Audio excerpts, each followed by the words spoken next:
Hey guys, welcome to government jobs Gyan YouTube channel. Guys, आज की इस वीडियो में हम बात करेंगे राजस्थान ग्रेजुएट लेवल सीईटी 2026 के notification online form apply process के बारे में। जी हाँ दोस्तों, राजस्थान स्टाफ सिलेक्शन बोर्ड ने यहाँ पर common eligibility test graduate level 2026 का नोटिफिकेशन रिलीज कर दिया है, जिसके तहत यहाँ पर वेरियस पोस्ट को भरा जाएगा। कैसे आप इस भर्ती टेस्ट में पार्टिसिपेट करने के लिए अपने फॉर्म अप्लाई कर सकते हो बिना कोई मिस्टेक किए हुए, इसकी पूरी जानकारी हम आपको स्टेप बाय स्टेप रजिस्ट्रेशन से लेकर प्रिंट तक इस वीडियो में देंगे। बस आपको इस वीडियो को स्किप के बिना शुरू से लेकर एंड तक देखना है। उसके बाद वीडियो पसंद आए तो इसे लाइक और शेयर कर दें। चैनल पर नए हो तो इसे सब्सक्राइब कर लें।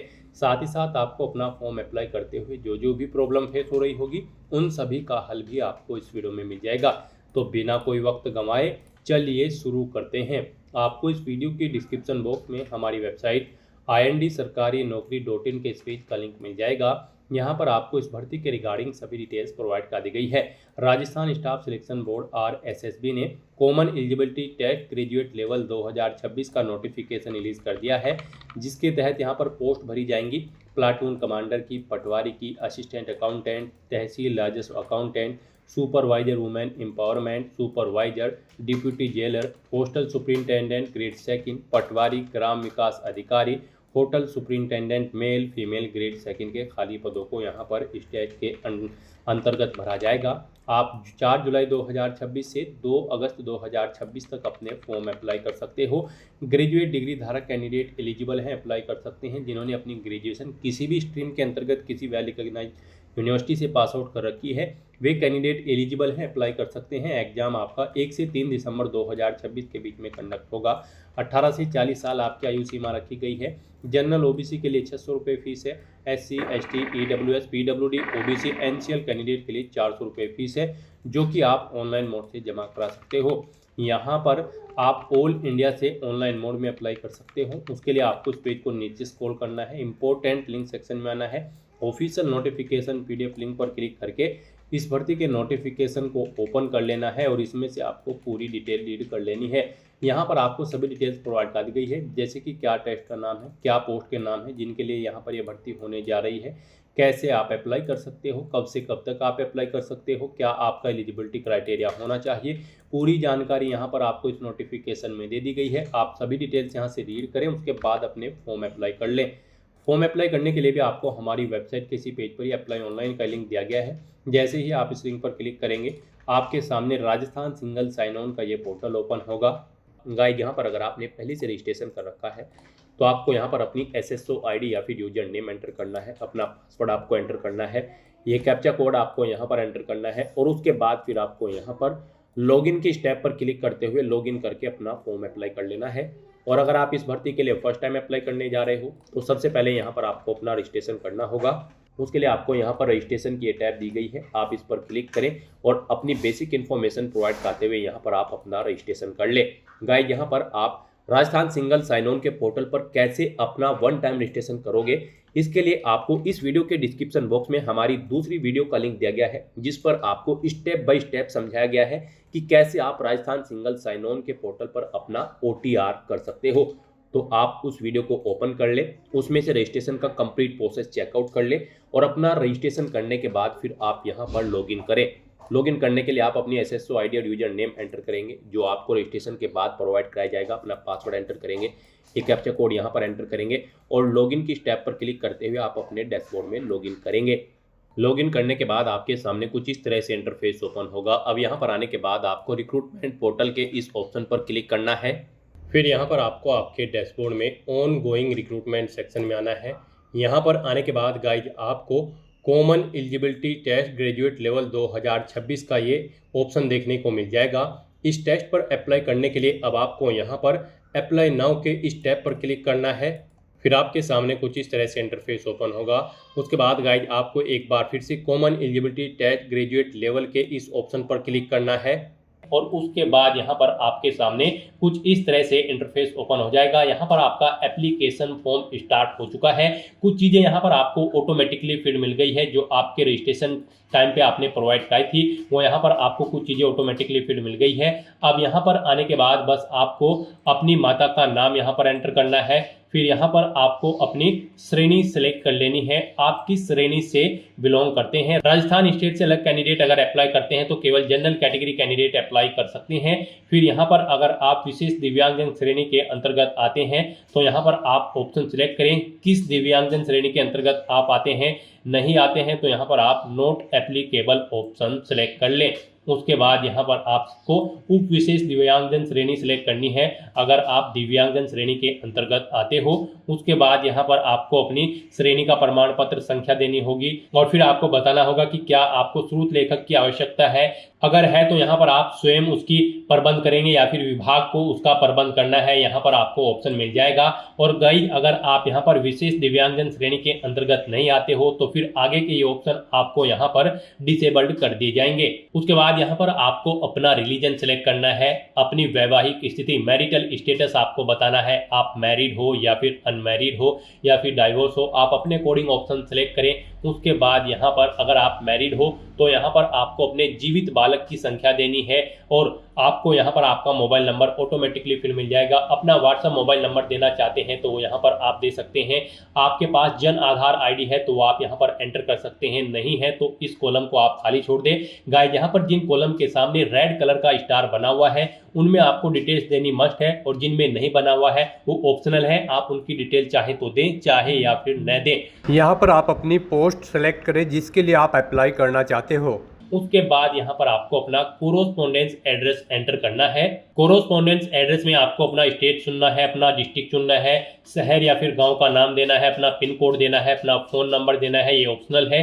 इस तरह से अपनी डिटेल्स फिल करने के बाद अब गाइस यहाँ पर आपको नेक्स्ट के इस ऑप्शन पर क्लिक कर देना है। फिर आपसे पूछा गया है जो मोबाइल नंबर और ईमेल आईडी आपने दी है क्या वो करेक्ट है।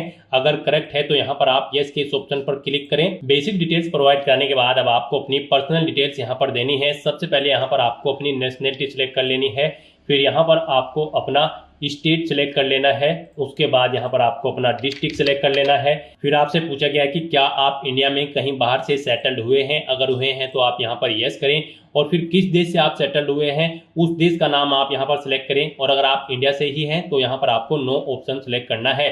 उसके बाद आपसे पूछा गया है कि क्या आप भूतपूर्व सैनिक हैं, अगर हैं तो आप यहाँ पर यस ऑप्शन सेलेक्ट करें और फिर अपना सर्विस का स्टेटस बताएं, आप रिटायर्ड है या फिर सर्विस पर हैं। अगर सर्विस पर है तो फिर यहाँ पर आपको अपना एनओसी लेटर नंबर देना है, डेट ऑफ एनओसी यहाँ पर आपको सिलेक्ट करनी है और अगर आप रिटायर्ड हो चुके हैं तो रिटायर्ड ऑप्शन सिलेक्ट करें। फिर आपको अपना पीपीओ नंबर देना है, डेट ऑफ रिटायरमेंट यहाँ पर आपको सिलेक्ट करनी है और अगर आप भूतपूर्व सैनिक नहीं है तो यहाँ पर आपको नो ऑप्शन सिलेक्ट करना है। आगे की डिटेल आपको डिसेबल्ड कर दी जाएगी। उसके बाद आपसे पूछा गया कि क्या आप स्पोर्ट पर्सन हैं, अगर हैं तो यहाँ पर आप यस ऑप्शन सिलेक्ट करें।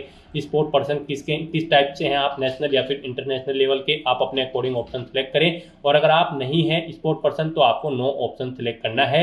फिर यहाँ पर आपसे पूछा गया कि क्या आप मौजूदा सरकारी विभाग या फिर सार्वजनिक उपक्रम कर्मचारी हैं, अगर हैं तो आप यहाँ पर यस करें और फिर यहाँ पर डिपार्टमेंट का नाम एंटर करें, नहीं है तो आप नो ऑप्शन सेलेक्ट कर लें। उसके बाद आपसे पूछा गया कि क्या आप एज में एडिशनल इलेक्शन चाहते हैं, अगर यहाँ पर एडिशनल इलेक्शन एक्स प्रिजनर यानी कि जेलर को मिलेगा, एनसीसी कैडेट इंस्ट्रक्टर को मिलेगा, आर्मी कैंडिडेट को मिलेगा। यहाँ पर अगर आपको नहीं चाहिए एज में इलेक्शन तो फिर आपको नॉट एप्लीकेबल ऑप्शन सिलेक्ट करना है। इस तरह से अपनी ये डिटेल फिल करने के बाद अब आपको नेक्स्ट के इस ऑप्शन पर क्लिक कर देना है। नेक्स्ट आपके सामने कुछ इस तरह से इंटरफेस शो होगा। यहाँ पर अब आपसे कहा गया है आपका सेकेंडरी और सीनियर सेकेंडरी का डाटा अवेलेबल नहीं है, अगर अवेलेबल होगा तो फिर यहाँ पर आपको ऑप्शन मिल जाएंगे और अगर अवेलेबल नहीं है तो यहाँ पर गाइज अब आपको ओके के इस ऑप्शन पर क्लिक करना है। नेक्स्ट आपके सामने कुछ इस तरह से इंटरफेस शो होगा। गाइज यहाँ पर अब आपको अपनी डॉक्यूमेंट डिटेल्स प्रोवाइड करनी है। यहाँ पर अब आपके एसएसओ के जो पोर्टल से फॉर्म भरे जा रहे हैं उनमें अब आपको अपनी डॉक्यूमेंट डिटेल्स अपडेट करनी होगी, उसके बाद यहाँ पर आप फॉर्म भर पाएंगे। यहाँ पर अब आपको अपनी डॉक्यूमेंट डिटेल अपडेट करने के लिए सबसे पहले अपना नाम एंटर करना होगा। जैसे ही आप इस बॉक्स में अपना कर्सर लाएंगे यहाँ पर आपको कीबोर्ड शो हो जाएगा। आपको हिंदी में अपना नाम एंटर करना होगा, अपने फादर का नाम एंटर करना होगा, अपनी मदर का नाम एंटर करना होगा और उसके बाद गाइज आपको यहाँ पर अपडेट के इस ऑप्शन पर क्लिक करके अपनी डिटेल यहाँ पर अपडेट कर देनी होगी। तो जैसे ही आप यहाँ पर कैंडिडेट नेम के इस ऑप्शन पर क्लिक करेंगे तो आपके सामने कुछ इस तरह से कीबोर्ड शो हो जाएगा। अब आपको इस कीबोर्ड में से कैरेक्टर को सिलेक्ट करते हुए अपना नाम यहाँ पर टाइप करना है, अपने फादर का नाम ऐसे ही टाइप करना है, फिर मदर का नाम टाइप करना है और अपडेट के ऑप्शन पर क्लिक करते हुए अपनी डिटेल यहाँ पर आपको अपडेट करनी होगी। अपडेट के ऑप्शन पर क्लिक करने के बाद आपके सामने आपका नाम यहाँ पर आपको इंग्लिश और हिंदी में शो कर दिया जाएगा। आपको इसे केयरफुली चेकआउट करना है कि इनमें स्पेलिंग वगैरह सब सही है और उसके बाद गाइज आपको यहाँ पर कंफर्म एंड सेव के इस ऑप्शन पर क्लिक करना है। फिर आपके सामने कुछ इस तरह से इंटरफेस ओपन होगा। अब यहाँ पर आपको डिजी लॉकर इंटीग्रेशन रिकमेंडेड का ऑप्शन मिलेगा। गाइज यहाँ पर अब आपको अपनी क्वालिफिकेशन की सभी डिटेल्स यहाँ पर डिजी लॉकर से फैच करनी होगी या फिर आपको मैन्युअली यहाँ पर अपनी क्वालिफिकेशन के सभी डॉक्यूमेंट आपको अपलोड करने होंगे, जैसे कि 10वीं 12वीं ग्रेजुएशन पोस्ट ग्रेजुएशन आपकी जो भी हायर क्वालिफिकेशन है उस तक की सभी डिटेल्स के दस्तावेज यहाँ पर आपको अपलोड करने होंगे, उनकी डिटेल आपको प्रोवाइड करानी होगी। अब आप आगे क्वालिफिकेशन जब भरी जाती है उसमें क्वालिफिकेशन की डिटेल नहीं भरोगे, यहाँ पर आप जो डिटेल प्रोवाइड कराएंगे अपनी क्वालिफिकेशन की उसी से आपके डॉक्यूमेंट फैच करके आपकी क्वालिफिकेशन आपको आगे ऑटोमेटिकली मिल जाएगी। तो यहाँ पर अब आपको अपनी क्वालिफिकेशन के सभी डॉक्यूमेंट दस्तावेज की डिटेल देनी है और उन्हें यहाँ पर आपको अपलोड करना है। यहाँ पर आपके पास इन्हें अपलोड करने के लिए दो ऑप्शन है। आप डिजी लॉकर के माध्यम से यहाँ पर अपने डॉक्यूमेंट्स प्रोवाइड कर सकते हैं या फिर आप मैन्युअली यहाँ पर उन्हें अपलोड कर सकते हैं, उनकी डिटेल प्रोवाइड कर सकते हैं। मान लीजिए अगर आप यहाँ पर डिजी लॉकर के थ्रू अपनी डॉक्यूमेंट्स यहाँ पर फैच करना चाहते हैं तो उसके लिए आपको इस चेकबॉक्स को ओके करना है और गाइज फिर आपको यहाँ पर सबमिट के इस ऑप्शन पर क्लिक करना है। गाइड डिजी लॉकर के थ्रू अगर आप अपने डॉक्यूमेंट्स की डिटेल यहाँ पर प्रोवाइड कराना चाहते हैं तो आप ग्रांट डिजी लॉकर एक्सेस इस ऑप्शन पर क्लिक करेंगे। फिर आपके सामने यहाँ पर डिजी लॉकर का ऑप्शन ओपन होगा, आपको डिजी लॉकर पर सबमिट कर दिया जाएगा। वहाँ पर आप अपना लॉगिन करके या फिर अकाउंट क्रिएट करके और अपने डॉक्यूमेंट्स वहाँ पर अपलोड करके आप यहाँ पर उन्हें अलाउ करेंगे और डिजी लॉकर से आपके सभी डॉक्यूमेंट्स यहाँ पर फैच करके डिटेल आपकी प्रोवाइड कर दी जाएगी। अगर मान लीजिए आप डिजी लॉकर के थ्रू अपनी डिटेल नहीं देना चाहते हैं, आप मैन्युअली यहाँ पर अपने डॉक्यूमेंट्स की डिटेल देना चाहते हैं तो फिर यहाँ पर आपको कैंसिल के इस ऑप्शन पर अब क्लिक करना है। गाइस यहाँ पर अगर आप अपने डॉक्यूमेंट मैन्युअली ऐड करना चाहते हैं तो कैंसिल के ऑप्शन पर क्लिक करके आपके सामने कुछ इस तरह से इंटरफेस शो होगा। अब यहाँ पर आपको नोट अपलोडेड के इस ऑप्शन पर क्लिक करना है डॉक्यूमेंट वैलिडेशन सेक्शन में और उसके बाद गाइस आपको ऐड एजुकेशनल डॉक्यूमेंट्स आपको इस ऑप्शन पर क्लिक करना है। तो यहाँ पर अब आप अपनी एजुकेशनल क्वालिफिकेशन की डिटेल देंगे। मान लीजिए आप 10th की डिटेल प्रोवाइड करना चाहते हैं तो यहाँ पर 10th ऑप्शन सेलेक्ट करेंगे, क्वालिफिकेशन का लेवल से सिलेक्ट करेंगे, क्वालिफिकेशन की डिटेल देंगे, बोर्ड या यूनिवर्सिटी का नाम देंगे और फिर यहाँ पर आपको ग्रुप सेलेक्ट करना होगा जिस ग्रुप के अंतर्गत आपने अपनी 10वीं क्लास पास आउट की है। उसके बाद यहाँ पर आपको अपनी सब्जेक्ट की डिटेल देनी होगी। उसके बाद यहाँ पर आपको टाइप ऑफ एग्जाम सेलेक्ट करना है।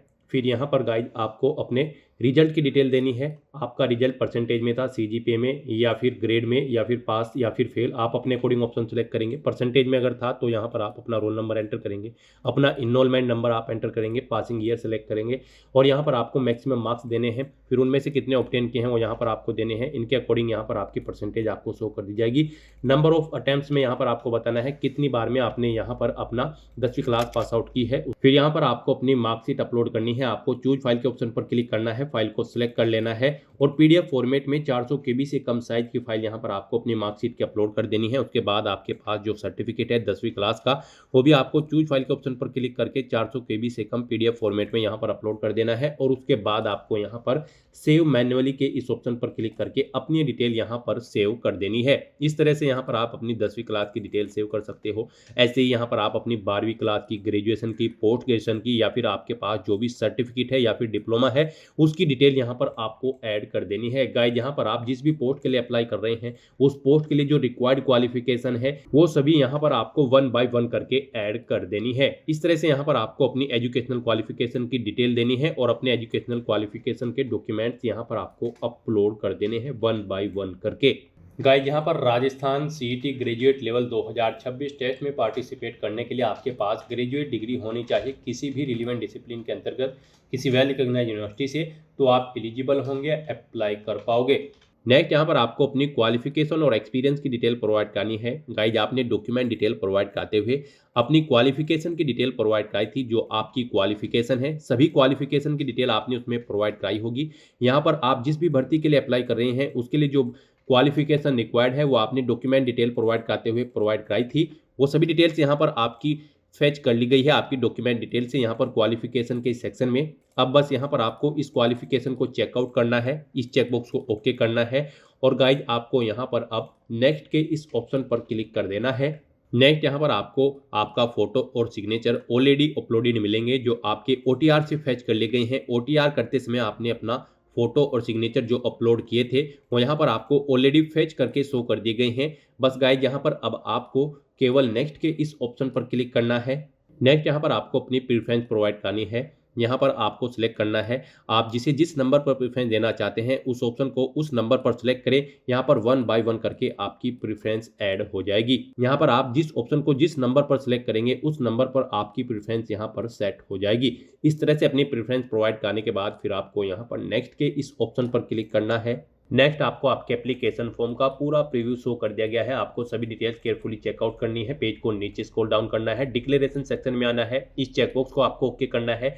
कहीं पर कोई मिस्टेक है तो आप अपडेट के इस ऑप्शन पर क्लिक करके अपने फॉर्म में आप चेंज आउट कर सकते हो। और अगर सभी चीज़ें ओके हैं तो बस यहाँ पर अब आपको अपना फॉर्म सबमिट कर देना है। उसके लिए आपको फाइनल सबमिट के स्टेप पर क्लिक करना है और अपना फॉर्म सबमिट कर देना है। उसके बाद आपके सामने ये पॉपअप शो होगा। यहाँ पर आकर आपको इस चेकबॉक्स को ओके करना है। फिर आपको सेंड ओटीपी के ऑप्शन पर क्लिक कर देना है। उसके बाद आपके रजिस्टर्ड मोबाइल नंबर और ईमेल आईडी पर एक ओटीपी सबमिट किया गया है। वो ओटीपी आपको यहाँ पर एंटर करना है और उसके बाद यहाँ पर आपको वेरीफाई ओटीपी के ऑप्शन पर क्लिक कर देना है। इस तरह से यहाँ पर आपका एप्लीकेशन फॉर्म सक्सेसफुली सबमिट हो चुका है। अब यहाँ पर प्रिंट के इस ऑप्शन पर क्लिक करके आप अपने एप्लीकेशन फॉर्म का एक हार्ड कॉपी प्रिंट आउट ले सकते हो फ्यूचर यूज के लिए, फ्यूचर रेफरेंस के लिए। तो दोस्तों ऐसे आप राजस्थान सीईटी ग्रेजुएट लेवल 2026 के लिए अपने फॉर्म अप्लाई कर सकते हो बिना कोई मिस्टेक किए हुए। आज की इस वीडियो में बस इतना ही। आई होप ये वीडियो आपको पसंद आई होगी। अगर पसंद आई हो तो इसे लाइक और शेयर करें। चैनल पर नए हो तो इसे सब्सक्राइब कर लें। Thanks for watching.